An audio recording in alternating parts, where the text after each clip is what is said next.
Closed captioning is brought to you by Insect Defend Patch. Deep-free protection from biting insects.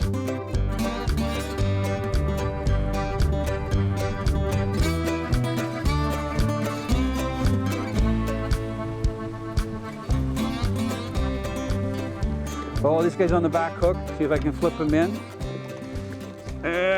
Like in those tournaments. Look at here. that. I'll give you the Look honors. at Watch. that. Perfect. Good. Now I tell people when they do that, and you're doing it great, you got to commit yourself. You like gotta when you go. can't mess around and slip and stuff. If you're going to grab them with your thumb, you got to latch on, and it's got to be like an eagle. It's got to be like locked Hang on in. to it. Lock and load. Yes. Good one. Look at that. Now, one thing we're going to explain to the viewers, this is a good time to do it. Hopefully the cameraman can get in tight. You hold them like that, I'm just going to lift them up.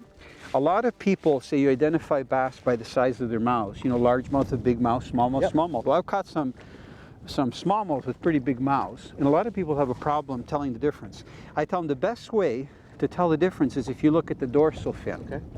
A largemouth bass, it appears like there's two separate fins, even though it's connected by just a little bit of tissue there. Right. A smallmouth is like a continuous okay. fin. So that's probably the best ID mark for telling Nice. the difference between a largemouth and a smallmouth. Good fish. Let them go back in? Oh yeah, yeah. We want some hogs for our photos. Now, you know, we're making this look easy because it is. All you got to do is be on the right body of water, the right spot, use the right gear, the right lure, right? That's all it takes. On the right day. On the right day. Okay, I got a question for you, Al. Okay. You got to face this way so the camera can see us. Sure.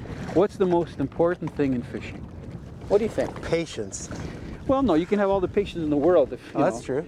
So you know what I tell people? And most guys say, you got to be on the right spot. I say it's timing. So Right, I don't know what you right, think, right. honestly. No, that's true. Try asking your friends when you're fishing next time. What do you think the most important thing in fishing is? I think it's timing. You know, sometimes it's just, it's like getting a hole in one. It's a timing thing. I don't know what it is, you know? You don't have to be necessarily a good golfer or... Is that like that old expression, you should have been here yesterday? Yes, timing. There's I want to fish yesterday one of these days. Yes. That's a timing thing. Okay, lock and load, glasses back on. got it One on? more cast. One, two, okay, two more. And then Maybe we'll three. move. How can you leave a spot if you keep getting fish? It's tough, isn't it?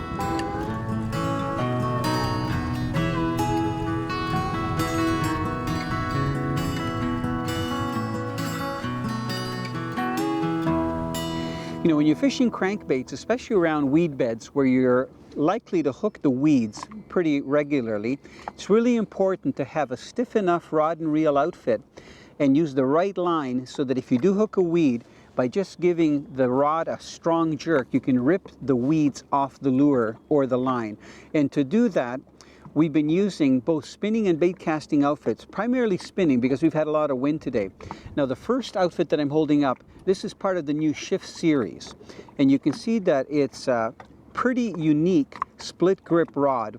Split grip means that the grip isn't all one piece. It's actually split up into two sections. So one part of the grip is here where the reel seat is, and then you have the little fighting butt at the back end.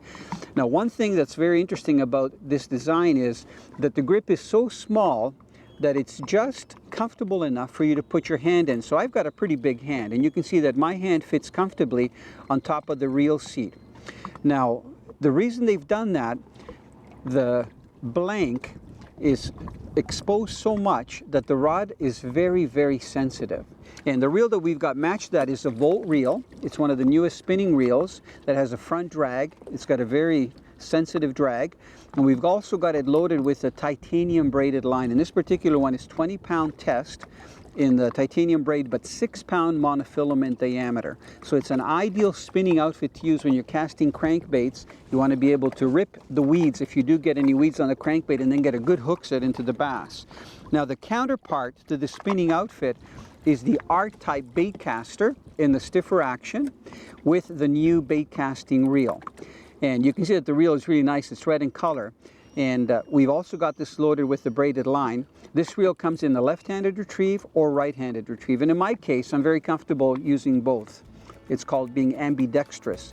So, and again, you can see that we've got one of the shallow running crankbaits on there. So whether it's the spinning outfit or the bait casting outfit, the key is that it's stiffer action.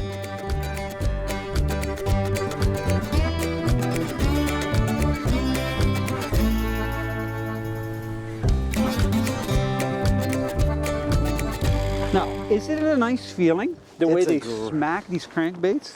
This is unbelievable. Good one. Look at that. And you know what? Front hook again. Look at that, Ow. everyone. Now, normally we don't lift bass like this into the boat with the line, but what we're using a braided line, and there's a reason for it. Al, I'm just going to kind of, you stand where you got are. it. You're okay, we'll do the pirouette ballerina thing, because I've got to be on the electric. So what we're doing is we're using stiff rods, number one, and again, we're going to talk about that later. We're using a braided line for a couple of reasons. You know, when these fish hit the crankbaits, they know instantly it's not real food and they let go. So when you get a hit, you got to respond right back. So the braid is great because you get a really good hook set. The other thing is, you see these weeds that we're going over? It's like 70s shag carpet, really thick. So a lot of times... I have some of that. Yeah, we've caught lots of weeds and we've got them all over the boat here. But a lot of times you miss and you don't cast off the weeds and you actually hit the weeds. So if you use monofilament line and you try to jerk your rod, the weeds don't come off. There's too much bend and too much stretch. But with the braid, you give it a good snap and the weeds come right off. So one of the things that I like here is that, again, it's on the front hook. On that front and the hook. other one's tagged. Right off. Look at that. On the back. You know what? Nice turn. There we go. Okay. You said five casts, it was there. That's right, you got it.